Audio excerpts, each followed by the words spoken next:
today's update, 22nd of September. Let's look at the events. Now, today I'd like to talk about the FOMC update.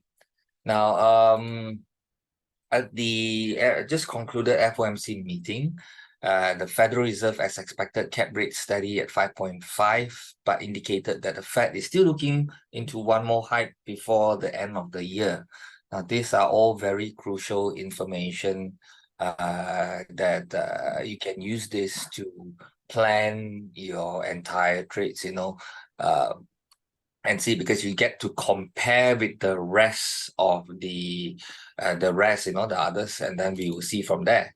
Now, on to top that, other than informing that they will be probably hiking one more time this year, the Fed also added there would be fewer cuts than previous indicated next year.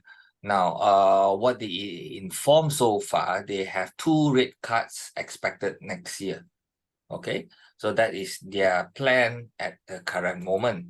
Now, of the 19 participants that contribute to the dot plot, now this, for those if you're not used to this, is like those that are voting basically for where should the interest rates and other policies should head towards. Now, 12 wanted one more hike for this year, and 7 did not want one. Okay, for next year, 10 wanted 2 or less rate cuts, whereas 9 wanted 3 or more rate cuts. So you can see the shift. Now, how do we use this dot plot in the next FOMC meeting? Again, all this voting will come into play. So if we now have more or less, there's a change in number, so does the sentiment. Okay, so this is the first recording that we have so far that you can use this to compare later on. Okay, now at the same time, if you remember, I also told that the Fed will also be releasing its economic projections. So far, the projections is projecting a positive view of the future of the US economy.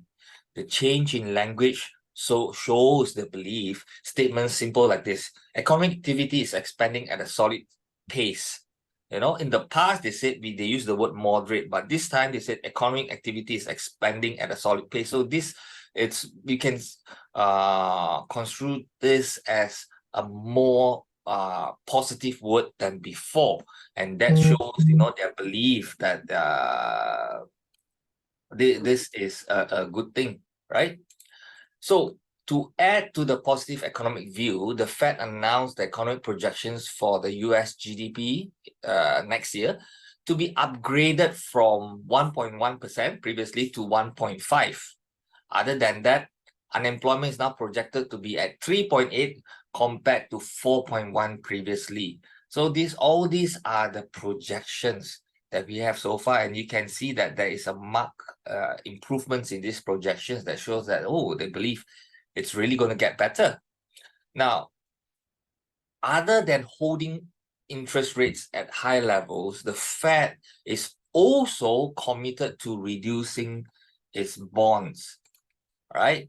So far, the Fed is expected to continue up to 95 billion in proceeds from maturing bonds to roll off each month, so they won't renew it. Okay, and since June, they have cut the balance sheet by 815 billion already. So on a monthly basis, this is what they do. This is the amount that they're pushing, and they continue to do that. So in a way, that is depriving the market of all this fresh money. As the bond matures, they pay the interest, and then they won't renew. Nothing gets removed, taken out from circulation, and that's the reason why you see less and less US dollars. So what's happening is that the US dollars goes up, right?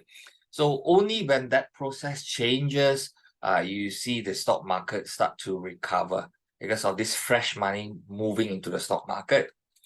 Now, as a conclusion, we now safely expect the Fed to set the maximum, its interest rate maximum at 5.75. And Powell stated in his press conference that a soft landing is not an expectation, but a primary objective. Now, so because of his statement, I think this supports the maximum 5.75 interest rate scenario, given that high interest rates impede economic growth. So this is what we have gathered so far from the developments we have seen inside FOMC. Now, I've also told you, shared with you guys before, saying that there are talks about recession and this kind of stuff, but I see it more like a correction in the market unless there are very, very bad developments. Okay, so by the end of October, we will have a better idea how bad these developments are. It starts from that part, things would be clearer. Would like, for example, would the delinquency in loans escalate to an alarming level? Would the unemployment actually move beyond 4% within this year, rather than next year? All this kind of stuff. So unless there are no changes in that area, yeah, the soft landing is probable, because yes, they're living paycheck to paycheck, like what I've announced in the previous report. But then again, if you're living paycheck to paycheck, as long as there's no surprises in the market, it's still workable, and as you all know, these situations don't last forever. Eventually things can actually work out. So if people can grind it out this tough times, I think it's workable. It's only to a point where they are not able to continue with the expenses, paying all these expenses, then the market will start to crack. But nevertheless, eventually if this is kept at a prolonged time, if you prolong this situation, of course something will eventually crack. But how bad is the crack out? That one we will need to study when the time comes. Okay, so that's the end of the fundamental report for today.